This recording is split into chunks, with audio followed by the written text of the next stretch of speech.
اسلامی السلام علیکم ورحمۃ اللہ وبرکاتہ۔ الحمد للہ وکفا وسلام علی حبیبہ المصطفیٰ، اما بعد فاعوذ باللہ من الشیطان الرجیم، بسم اللہ الرحمن الرحیم۔ ان اللہ وملائکتہ یصلون علی النبی یا ایہا الذین آمنوا صلوا علیہ وسلموا تسلیما۔ اللہم صل علی سیدنا محمد معدن الجود والکرم وآلہ واصحابہ الکرام وابنہ الکریم وبارک وسلم صلاة دائمة سرمدا ابدا بحمدہ تعالی وبکرم مصطفیٰ صلی اللہ تعالی علیہ وسلم۔ آج کی شب میں قرآن عظیم کے 19 پارے مکمل ہو چکے۔ اللہ عز و جل بقیہ قرآن عظیم کے حصے کو صحیح تجوید سے پڑھنے اور آپ کو سماعت کرنے کی توفیق عطا فرمائے۔ آج ہم نے سورۃ الفرقان اور سورہ شعراء اور سورہ نمل کی تلاوت کی ہے۔ سورۃ الفرقان جو کل تلاوت ہوا تھا اس کا کچھ حصہ آج ہم نے تلاوت کیا ہے۔ قرآن کا ایک دوسرا نام بھی ہے فرقان، اور اللہ تعالیٰ نے اس سورہ کی شروعات یوں فرمائی، تبارک الذی نزل الفرقان علی عبدہ۔ بلندی ہے، پاکی ہے اس ذات کے لیے جس نے فرقان کو اپنے بندے خاص پر اتارا۔ فرقان کیا اتارا؟ یہی قرآن عظیم۔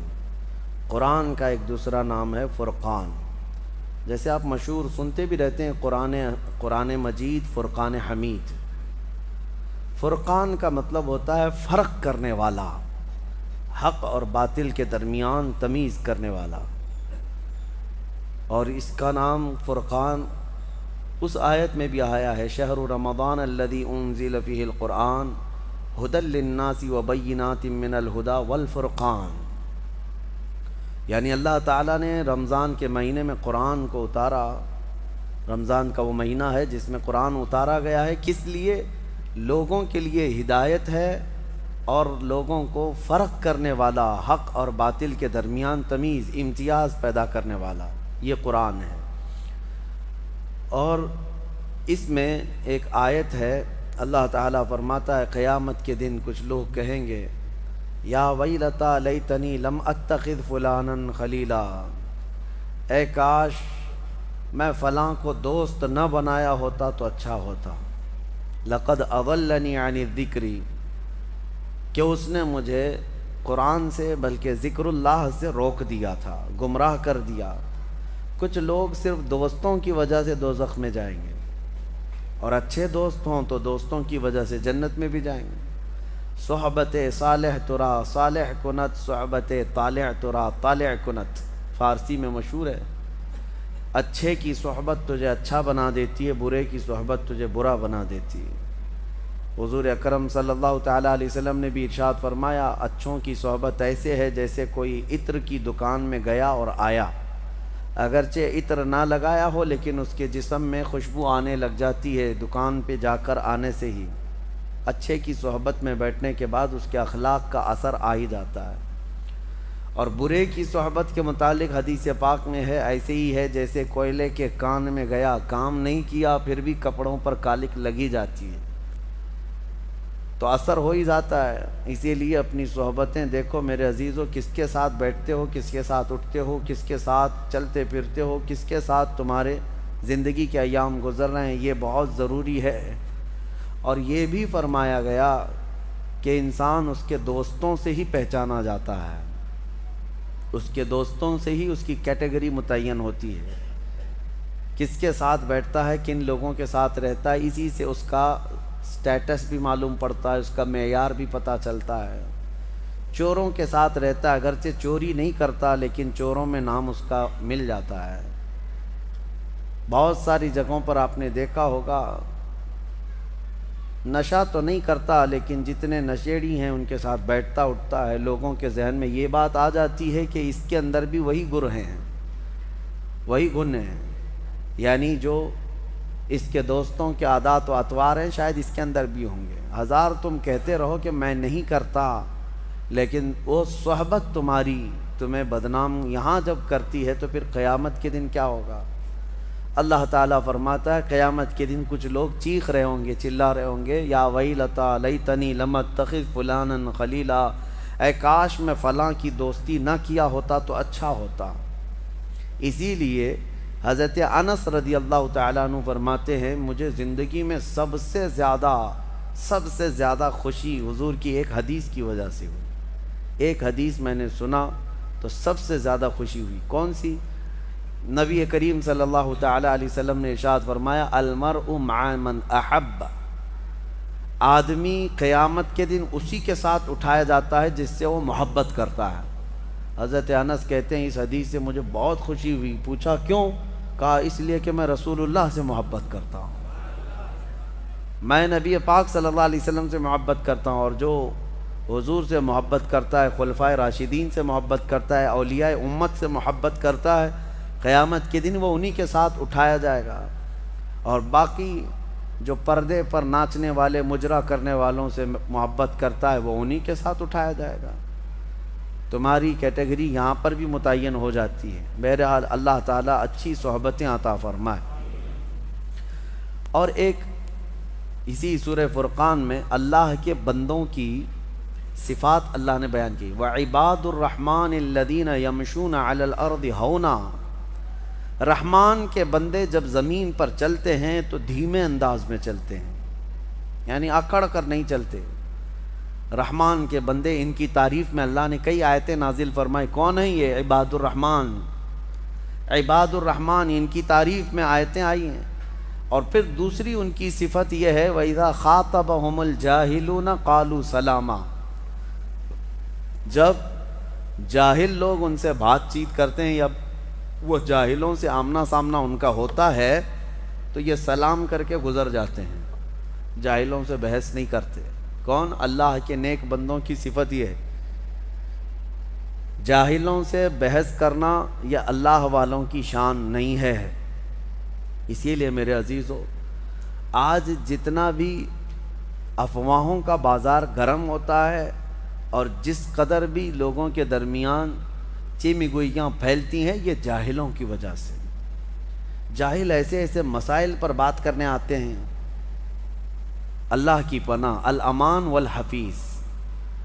اسی لیے اللہ والوں کا یہ ہمیشہ سے طرۂ امتیاز رہا ہے، وہ جہلا سے، جاہلوں سے جب ملاقات کرتے ہیں تو سلام کر کے گزر جاتے ہیں۔ آپ بھی اپنی یہ عادت ڈال لیں، جو پڑھا لکھا نہیں ہے یا جو جس طرح سے جاہل ہے، وہ اگر اعلیٰ قسم کی بحث لے کر بیٹھا ہے اور آپ بھی اس سے بحث کر رہے ہیں تو گویا کہ آپ کی بھی کیٹیگری وہی ہے، جاہلوں کی ہے۔ میں ایک مثال دیتا ہوں۔ امام اعمش تھے، ایک بہت بڑے امام گزرے ہیں۔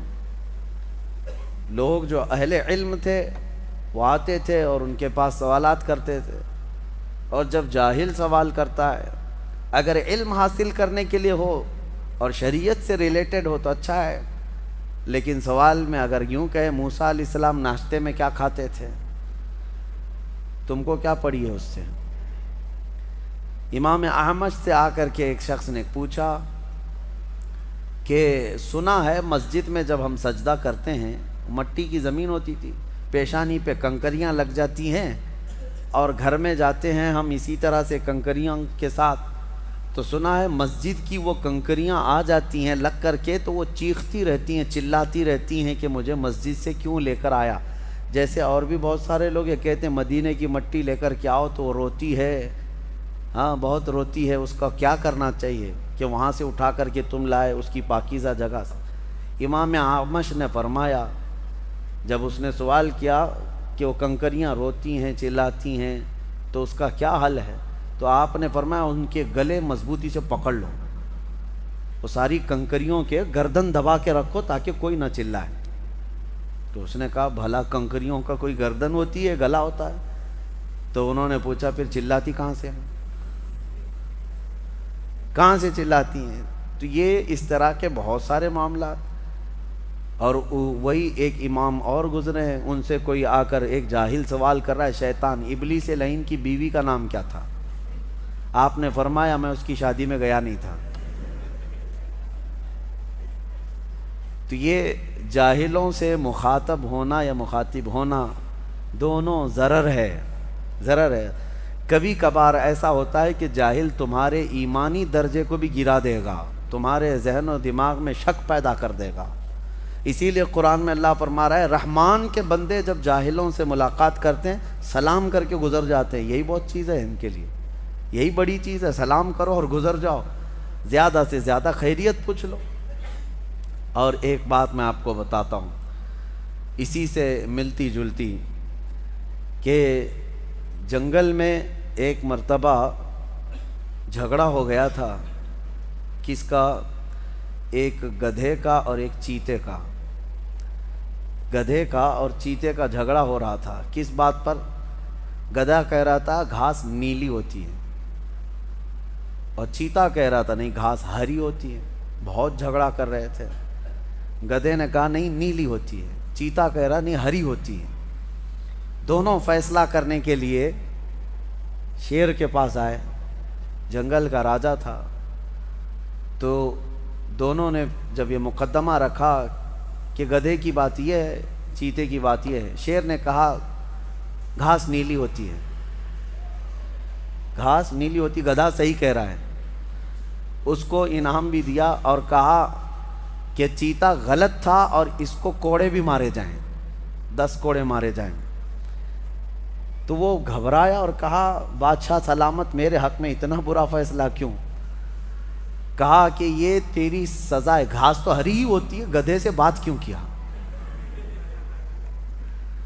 یہ تیری سزا ہے، گدھا تیرے لیول کا نہیں تھا، گھاس ہری ہی ہوتی ہے، لیکن جو تیرے لیول کا تھا نہیں اس سے تو مباحثہ کر رہا ہے، مناظرہ کر رہا ہے۔ تو یہ اس میں ایک درس ہے۔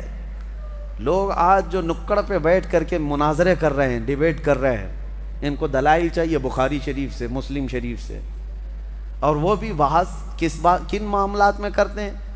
کبھی مولا علی کرم اللہ وجہہ الکریم کے متعلق، کبھی امیر معاویہ کے متعلق، کبھی خلفائے راشدین کے متعلق۔ ایسا لگتا ہے یہ سب کے آقا بیٹھے ہوئے ہیں جو ان میں فیصلہ کرنے بیٹھے ہیں۔ اور حضور پاک صلی اللہ علیہ وسلم کے علم غیب کے متعلق، ان کے حاضر و ناظر ہونے پر، ان کے بشر و نور ہونے پر ایسی بحثیں رہتی ہیں۔ میرے عزیزوں، میں یہ نہیں کہتا کہ آپ اسلامی ڈیبیٹ کا حصہ نہ بنیں، بالکل شوق سے، لیکن اصول پہلے علم حاصل کرو، اصول دین پڑھو، اس کے بعد شوق سے مناظرے کرو۔ اور یہاں حال یہی ہے کہ کسان جو ہے پھاوڑا چلاتا رہا کھیت میں، اور اچانک کسی کا پیٹ درد ہوا، اس کو سرجن کے پاس لے جانا چاہیے کہ کسان کے پاس لے جانا چاہیے؟ اب اگر آپریشن تھیٹر میں کسان بھی آپریشن کرنے لگے تو کیا کرے گا؟ وہ پھاوڑے سے آپریشن کرے گا۔ اسی طرح سے جس کی جو فیلڈ نہیں ہے، جس کا جو میدان نہیں ہے، جب وہ اس میں کودتا ہے تو ادھر کی ادھر، ادھر کی ادھر کر دیتا ہے۔ اللہ تبارک و تعالی گمراہی سے محفوظ فرمائے۔ اسی لیے آدھا علم بھی مت حاصل کرو۔ میں نے دیکھا ہے بہتوں کو ایک قاعدہ کچھ سیکھ لیا تو اس کو ہر جگہ فٹ کرنے لگ جاتے ہیں۔ اسلام کی باریکیاں، اصول دین، اصول فقہ، اصول حدیث، بہت اس میں باریکیاں ہیں۔ اور یہ جو جتنے بھی گمراہ فرقے ہیں نا، یہ اسی طرح سے گمراہ ہوئے۔ انہوں نے ایک قاعدہ سیکھا اور اس کو سب پہ فٹ کرنے لگے، سنیوں پر اس کو فٹ کرنے لگے، جو مشرکوں پر اتری ہوئی آیتیں تھیں، مشرکوں کے حق میں جو اتری ہوئی تھیں، ان آیتوں کو رسول پاک صلی اللہ علیہ وسلم پر جو اتری ہیں آیتیں مشرکین کے حق میں، وہ سنیوں پر فٹ کرنے لگ جاتے ہیں۔ گمراہی یہیں سے آتی ہے، اسی لیے آدھا علم حاصل مت کرو۔ مشہور محاورہ ہے، بلکہ ایک قول ہے، نیم حکیم خطرے جان، نیم ملا خطرے ایمان۔ یہ کہا جاتا ہے نا، آدھا ڈاکٹر جو ہے جان کا خطرہ ہے اور آدھا مولوی ایمان کا خطرہ ہے۔ اللہ تعالی حفاظت فرمائے۔ سورہ شعراء ہم نے تلاوت کی، جس میں کثیر انبیاء اکرام کا ذکر ہے۔ اتنی بہترین اس میں آیتیں ہیں۔ اللہ تبارک و تعالیٰ نے انبیاء اکرام علیہ السلام کے احوال اس طرح بیان کیے، پڑھنے میں لطف بھی آتا ہے، پڑھنے میں بڑا مزہ آتا ہے۔ ہر نبی کا ایک قول اللہ نے اس میں بیان فرمایا۔ نوح علیہ السلام 950 سال تبلیغ کرتے رہے، لوط علیہ السلام اپنی قوم کو ڈراتے رہے، حضرت صالح علیہ السلام اپنی قوم میں اللہ کی بڑائی بولتے رہے، حضرت شعیب علیہ السلام، ان سب نبیوں کا ایک قول یہ ہے، وہ اپنی قوموں سے یہ کہتے تھے ان اجری وما اسألکم علیہ من اجر ان اجری الا علی رب العالمین، اے لوگوں میں جو کچھ تمہیں سکھا رہا ہوں اس پر میں تم سے کوئی اجرت نہیں مانگتا، میرا اجر تو رب العالمین کے پاس ہے۔ یہ انبیاء اکرام کا قول تھا۔ اللہ تعالی ہمیں انہی کے نقش قدم پر چلا ہے۔ میں آپ سے یہی کہتا ہوں کہ ہم جو کچھ بھی یہاں خدمت کر رہے ہیں، نہ مسجد سے ہم اس کی کوئی اجرت کا مطالبہ کرتے ہیں، اور نہ ہی لوگوں سے مجھے کوئی توقع ہے، نہ ہی ہم نے کوئی مطالبہ رکھا ہے۔ اللہ تعالیٰ ان انبیاء کی سنت پر ہمیں زندہ رکھے، ہم جو کچھ بھی دین کا کام کر رہے ہیں مولا ہمارا اجر قیامت میں عطا فرمائے۔ ہاں، اگر طے کر لیا آدمی، مانگ لیا، مطالبہ کیا، تو گویا کہ اس نے اپنی اجرت مانگ لیا اور دنیا میں برابر ہو گیا، اور مطالبہ نہیں کیا ہے تو انبیاء کی نیابت میں کام کر رہا ہے، وہ نبیوں اور رسولوں کی نیابت میں کام کر رہا ہے۔ شعراء جو ہے یہ لفظ ایک آیت کی وجہ سے اس پورے سورے کا نام ہی شعراء ہو گیا۔ شعراء، شاعر کی جمع شعراء، جو شاعر ہوتے ہیں نا، شعر و شاعری کرنے والے، ان کے بارے میں قرآن کیا کہتا ہے؟ شاعر لوگوں کے بارے میں، وَالشُّعَرَاءُ يَتَّبِعُهُمُ الْغَاوُونَ، اللہ فرماتا ہے یہ جتنے شاعر لوگ ہیں اکثر یہ گمراہی کی طرف جاتے ہیں، یہ گڑھے میں گر جائیں گے۔ ہوتا بھی یہی ہے۔ یہ کون سے شاعروں کے لیے ہے؟ جو نعت رسول پڑھتے ہیں یا اللہ کی حمد بیان کرتے ہیں اشعار میں، ان کے لیے نہیں ہے۔ فضول شاعری جو کرتے ہیں، دنیاوی لغویات، محبوبہ کا حسن بیان کر رہے ہیں، معشوقہ کے جلوے بتا رہے ہیں، یہ وہ شاعر ہیں جن کے بارے میں قرآن کہہ رہا ہے کہ یہ سب کے سب گمراہی کے گڑھے میں گرنے والے ہیں، سب کے سب گمراہی میں جائیں گے۔ ہاں، لوگ اس کو آج ایک پروفیشن سمجھتے ہیں، شاعر بننا، کوی۔ اگرچہ پوئٹری جو ہے لوگوں کے دل بہلانے کے لیے ہوتی ہے، اور جو دل بہلانے کے لیے یہ سب چیزیں ہوتی ہیں انہی شاعروں کے بارے۔ ہاں، اگر کوئی فکر کے لیے، اصلاح کے لیے اور تمہارے ذہن کو ابھارنے کے لیے شعر کہتا ہے، جیسے جنگوں میں صحابہ اکرام رجزیہ اشعار پڑھتے تھے کہ جب وہ اشعار پڑھتے تو لوگوں میں جوش آتا تھا اور جہاد میں آگے بڑھتے تھے، تو ان شاعروں کی مذمت نہیں آئی۔ حضور پاک کی تعریف بیان کرنے والے جو شعر ہیں، اس سے تمہارے دلوں میں حضور کی محبت پیدا ہوتی ہے۔ کیا اعلیٰ حضرت کے اشعار پڑھتے ہی ہمیں اللہ کے نبی کا حسن نہیں یاد آتا؟ محبت میں جھوم جاتے ہیں۔ جو بھی عاشقان رسول کے اشعار ہیں وہ پڑھ سکتے ہیں، ان کی مذمت نہیں آئی۔ اللہ کی حمد میں جو شعر بیان کیے گئے اس کی مذمت نہیں ہے۔ اولیاء امت کے متعلق جو اشعار ہیں، اسلام کی فضیلت میں، قرآن کی فضیلت میں، یا دینی معاملات علماء کی فضیلت میں جو اشعار ہیں، ان کی مذمت نہیں ہے۔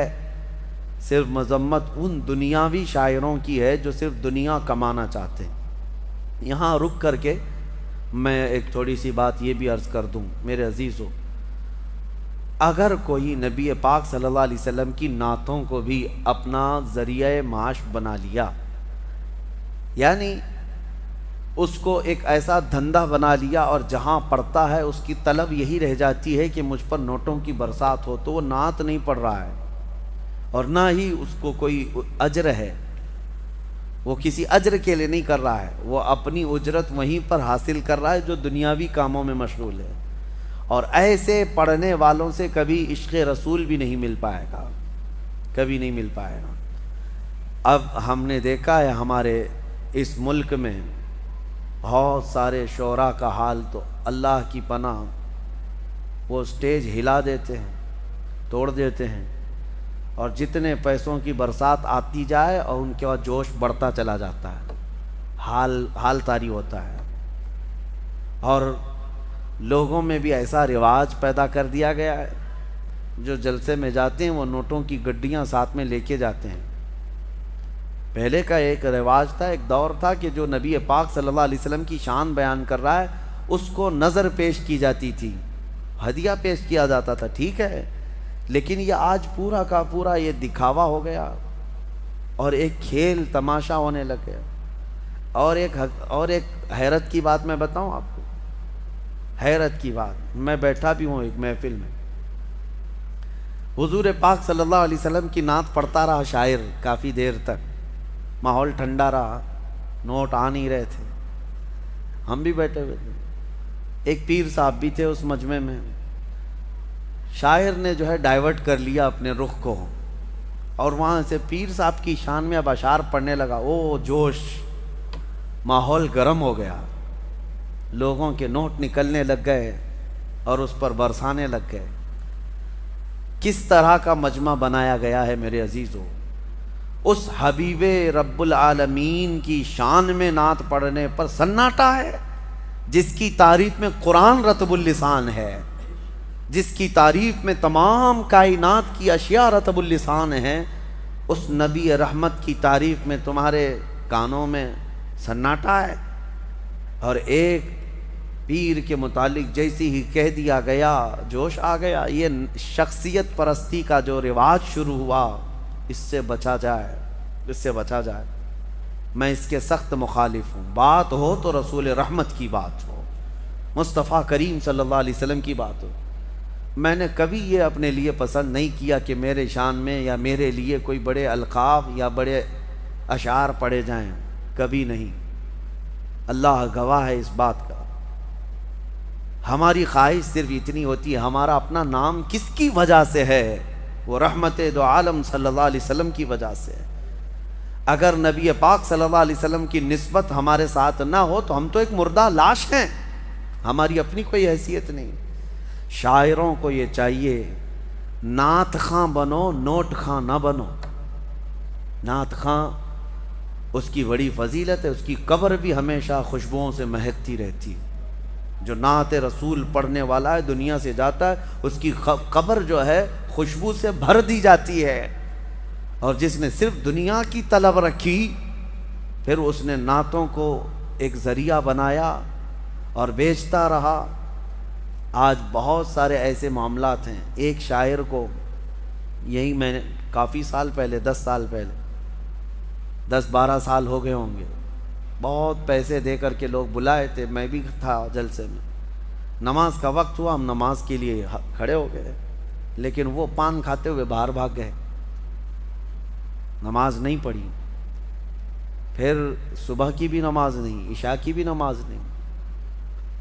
مجھے بہت اس چیز سے نفرت ہوتی ہے کہ نماز کے لیے ذرا برابر بھی سستی نہ کی جائے، کاہلی نہ کی جائے، چاہے وہ کوئی بھی ہو، معاف نہیں ہے اس کے لیے، پیر ہو، کوئی بھی ہو۔ دوسرے دن وہ جلسے والوں سے میری بات ہو رہی تھی، تو میں نے پوچھا ایسا کیسے ہے؟ رات کو تو اتنا چہک چہک کر کے نعت پڑھ رہے تھے، ایسا کہہ رہے تھے ابھی مدینے کی گلیوں میں لے کر چلیں گے، تصور مدینہ فلاں فلاں فلاں، اور نبی پاک صلی اللہ علیہ وسلم کے حکم کے مطابق یہ نماز سے غافل ہے یہ بندہ۔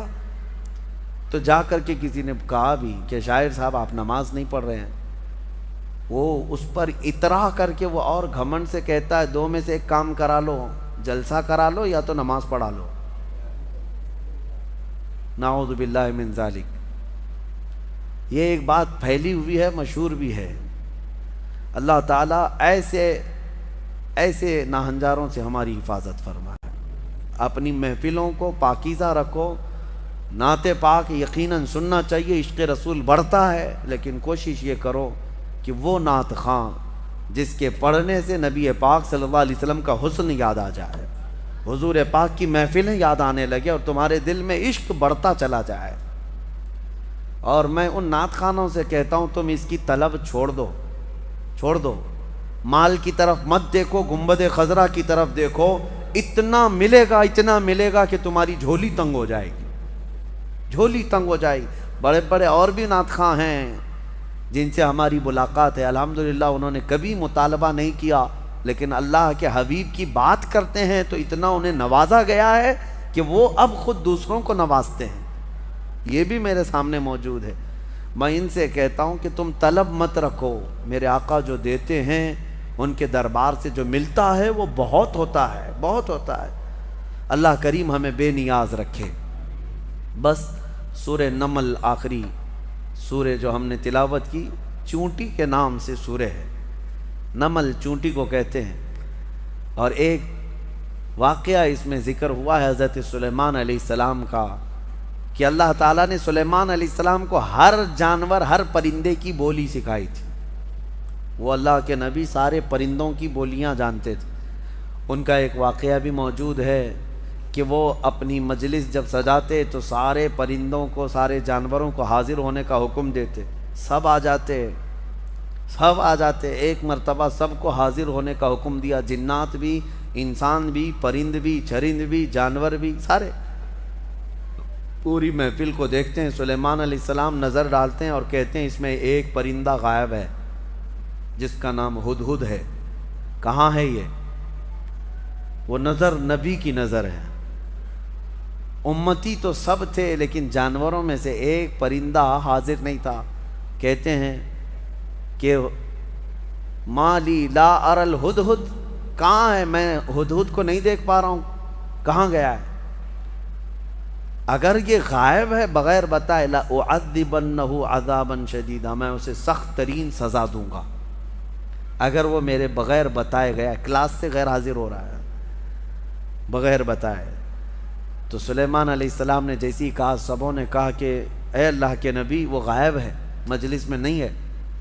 تھوڑی ہی دیر کے بعد ہانپتا کانپتا یہ ہدہد آ گیا۔ ہدہد ایک پرندہ ہے، آ گیا، کہا اے اللہ کے نبی معذرت، مجھے معاف کریں، میں اڑتے اڑتے ایک ایسے وطن میں گیا تھا جہاں میں نے ایک عورت کو دیکھا کہ وہ بادشاہ بنی ہوئی ہے لوگوں کی، اور وہ حکومت کر رہی ہے، اور اس کا حال یہ، وجدتھا وقومھا یسجدون للشمس، اس کی پوری قوم جو ہے سورج کی عبادت کر رہے ہیں۔ پرندہ تعجب کر رہا ہے لوگوں پر، پرندہ تعجب کر رہا ہے، سورج کی پوجا کرنے والوں کو میں دیکھ کر کے آیا۔ وہ پرندہ ہمارے ملک میں آتا تو کتنا تعجب کرتا، کیا کیا پوجا کر رہے ہیں۔ وہ پرندہ، یہ سبا بلقیس ملکہ تھی، یہ رہنے والی تھی یمن کی، اور حضرت سلیمان علیہ السلام فلسطین میں ہیں، اور یہ پرندہ یمن سے اڑ کر کے آیا اور کہا میں ایک ایسی عورت کو دیکھا جو حکومت کر رہی ہے اور اس کی ساری قوم سورج کی عبادت کر رہی ہے۔ ان کو عقل نہیں ہے اے اللہ کے نبی، اور شیطان نے ان کے اعمال سجا کر کے دے دیے ہیں ان کو، اور بہکا کر کے رکھا ہے، کیا بتایا جائے، سب گمراہ ہیں۔ تو سلیمان علیہ السلام نے کہا ٹھیک ہے، تیرا عذر قابل قبول ہے کہ تو ایک ایسی خبر لے کر کے آیا ہے، کیونکہ سلیمان علیہ السلام کی حکومت تقریباً پوری دنیا پر قائم تھی ان کے دور میں۔ تو اب جب ان کی رعایا میں اس طرح کی بات پائی جا رہی ہے، یا کوئی دور دراز کوئی عورت حکومت کر رہی ہے چند لوگوں پر، اور یہ پرندہ خبر لے کر کے آیا، تو حضرت سلیمان علیہ السلام نے کہا ٹھیک ہے جا، میں تیرے ہی ہاتھ اسے پیغام بھیجتا ہوں۔ ایک خط لکھا جس میں شروع میں ہی لکھا بسم اللہ الرحمن الرحیم۔ یہ خط لے کر کے اس کو کہا کہ جا اس سے کہہ دے کہ تو اور تیری قوم یہ سورج کی عبادت چھوڑ کر اللہ وحدہ لا شریک کی عبادت کریں۔ تو یہ خط جب گیا تو یہ ہدہد جا کر کے وہ ملکہ سبا بلقیس کے پاس خط چھوڑ دیا۔ بلقیس نے خط اٹھا کر پڑھا اور پھر ڈر گئی کہ سلیمان کی طرف، وہ بادشاہ تھے اس وقت کے، سلیمان علیہ السلام کی طرف سے خط آیا ہے۔ اپنے درباریوں کو بلایا، کہا کیا کروں، مشورہ دو۔ سبوں نے کہا ہم طاقتور ہیں، بہت لڑیں گے، دیکھا جائے گا سلیمان علیہ السلام کی فوج اگر آتی ہے تو ہم لڑیں گے، ماریں گے۔ بلقیس نے کہا نہیں، لڑائیوں میں نقصان کے علاوہ کچھ نہیں ہوتا، شہر کے شہر تباہ ہو جاتے ہیں۔ اگر وہ اپنی فوج لے کر ہمارے علاقے میں آئے تو سب مر جائیں گے، شہر بھی برباد ہوگا۔ ایک کام کرتی ہوں، اکثر بادشاہ ٹیکس کے لیے یہ سب کرتے ہیں، یعنی جیسے یہاں پر بھی ہوتا تھا کہ علاقے فتح کرتے تھے، اور اس علاقے کا جو نواب ہوتا یا راجہ ہوتا اگر وہ ٹیکس دینے لگ جائے تو چھوڑ دیا جاتا۔ تو بلقیس کہتی ہے کہ دیکھتے ہیں بڑے بڑے ہدیے، تحفے اور مال دے کر سلیمان علیہ السلام کو بھیج دیں گے کہ سال میں ہم لوگ اتنا دیتے رہیں گے، ہمیں چھوڑ دیجیے۔ کہا سب لوگوں نے یہ مشورہ پسند کیا، اور پھر بہت سارے تحفے اور ہدایہ لے کر کے لوگ سلیمان علیہ السلام کے پاس آئے اور پیش کیا، یہ ہماری ملکہ بلقیس کی طرف سے ہدیہ ہے، آپ کے لیے قبول فرمائیں۔ سلیمان علیہ السلام نے دیکھا اور کہا اتمدوننی بمال فما آتانی اللہ خیر مما آتاکم، تم یہ ہلکے مال سے مجھے لبھانے آئے ہو؟ تمہارے پاس جو ہے اس سے کئی گنا زیادہ بہتر اللہ نے مجھے عطا فرمایا، لے جاؤ اس کو، واپس لے جاؤ، اور ہم آ رہے ہیں ایک ایسی فوج لے کر جس کو نہ تم نے پہلے کبھی سنا تھا اور نہ کبھی قیامت تک سن سکو گے، ایسی فوج لے کر اب ہم آ رہے ہیں۔ سلیمان علیہ الصلوۃ والتسلیم نے کہہ کر کے بھیجا، جاؤ، اگر تمہاری ملکہ سبا بلقیس آ جاتی ہے تو ٹھیک ہے، ورنہ ہم فوج لے کر کے آئیں۔ انہوں نے کہا ہم پیغام لے کر جاتے ہیں، اور جا کر کے کہا لوگوں نے کہ انہوں نے تو مال کا ایک قطرہ بھی نہیں پکڑا، ایک سکہ بھی نہیں لیا، واپس کر دیے۔ بلقیس نے کہا تب تو پھر وہ کچھ اور چاہتے ہیں۔ اس کا ایک تخت تھا جس پر وہ بیٹھتی، اس کے متعلق ہے کہ وہ سونے اور چاندی سے جڑا ہوا، 80 گز لمبا، 40 گز چوڑا، بہت بھاری، جو جواہرات سے جڑا ہوا، اور اس کو جہاں رکھا جاتا تھا 7 دروازے تھے، 7 پہرے دار تھے۔ وہ اپنے محل کے اندر اس تخت کو رکھتی اور اس پر بیٹھتی تھی، بلقیس ملکہ تھی۔ اب وہ اپنی فوج کے ساتھ یمن سے نکلی ہے، کہاں؟ فلسطین آنے کے لیے۔ سلیمان علیہ السلام کو خبر ہوئی تو اپنی مجلس سجاتے ہیں اور اس کے بعد پوچھتے ہیں کوئی ہے میری مجلس میں جو بلقیس کے آنے سے پہلے اس کا تخت یہاں لے کر کے آ جائے؟ قرآن میں ہے قال عفریت من الجن انا آتیک بہ قبل ان تقوم من مقامک، اے اللہ کے نبی میں لے کر کے آ جاؤں گا۔ کون کہہ رہا ہے؟ ایک جن۔ عفریت من الجن کا مطلب ایک سرکش جن تھا، بہت بھاری دیو تھا، بڑا جن۔ وہ کہتا ہے کہ میں وہ تخت لے کر کے آ جاؤں گا۔ کب تک؟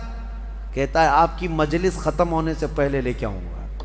جنات کی بڑی طاقت ہوتی ہے، اسی لیے بہت سارے بابا لوگ جنات کو قبضے میں کرنے کی کوشش کرتے ہیں۔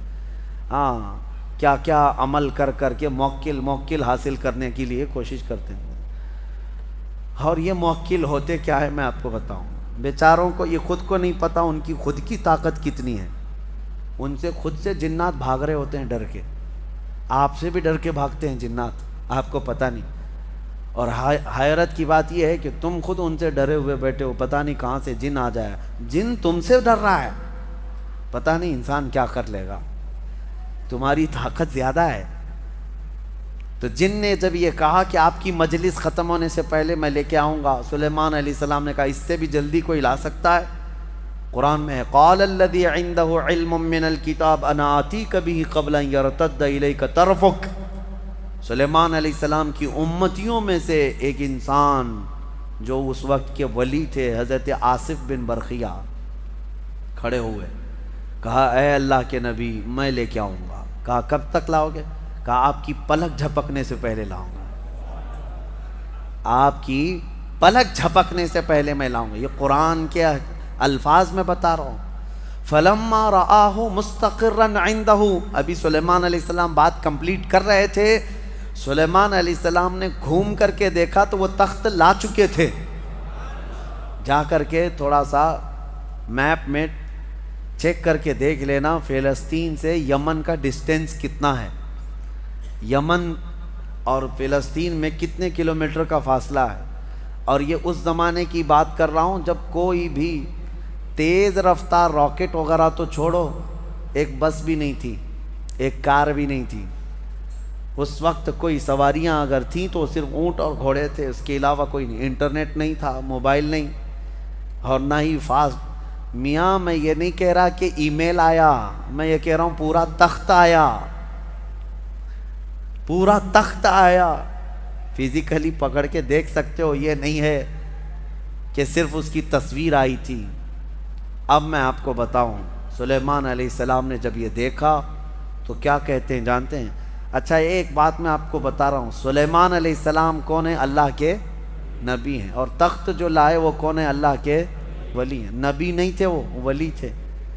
سلیمان علیہ السلام خود بھی تو لا سکتے تھے، ارے وہ جنات سے پوچھ رہے ہیں اور اپنے امتیوں سے پوچھ رہے ہیں۔ سلیمان علیہ السلام خود بھی تو لا سکتے تھے۔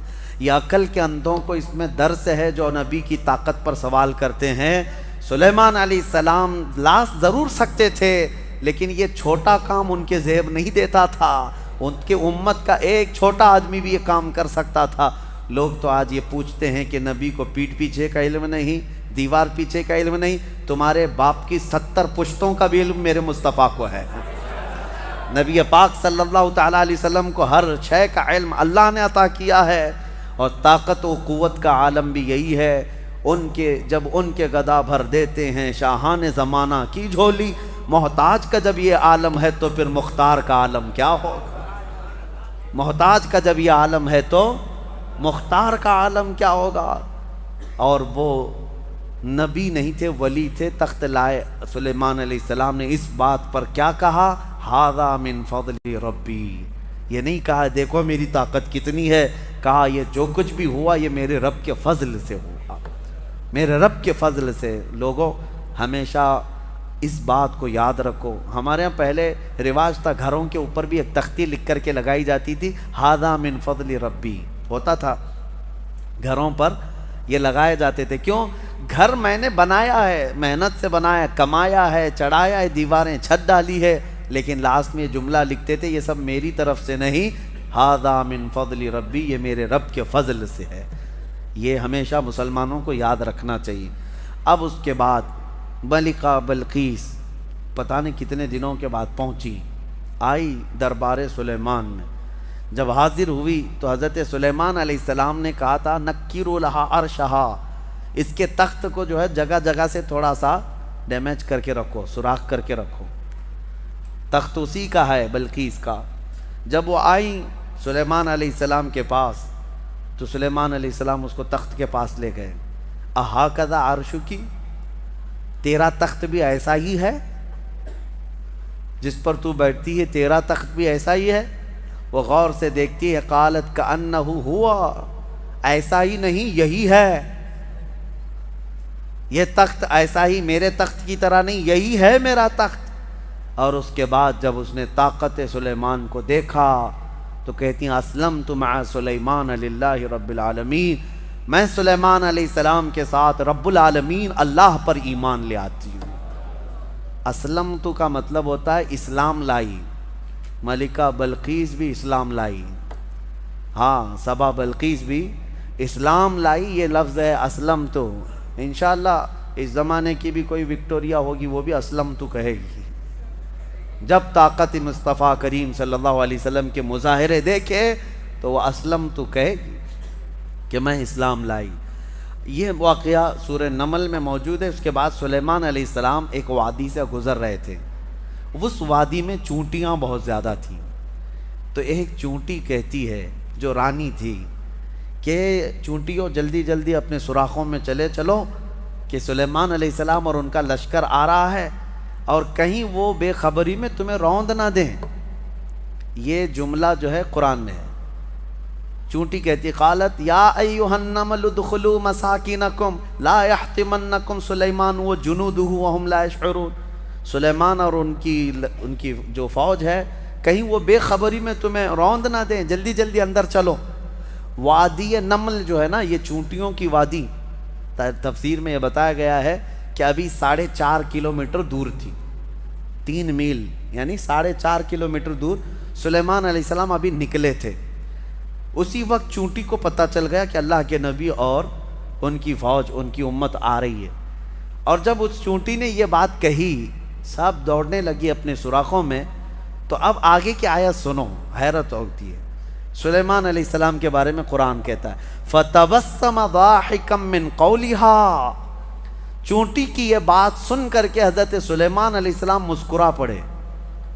سلیمان علیہ السلام مسکرا پڑے۔ کبھی آپ نے چونٹی کی بات سنی؟ مچھر کی تو سمجھ میں آتی ہے، کان کے پاس آ کر کے گھیں گھیں گھیں کرتا ہے، لیکن میں نے تو چونٹی کی آج تک نہیں سنی۔ آپ نے سنی ہے؟ ہوتی ہے آواز اس کی بھی آواز ہوتی ہے، اور آواز بھی اگر سن لیا تو بات کیا کر رہی ہے کون بتائے؟ لیکن قرآن میں ہے حضرت سلیمان علیہ السلام اس چونٹی کی بات پر ہنس پڑے، مسکرا دیے، وہ بھی 4.5 کلومیٹر دور۔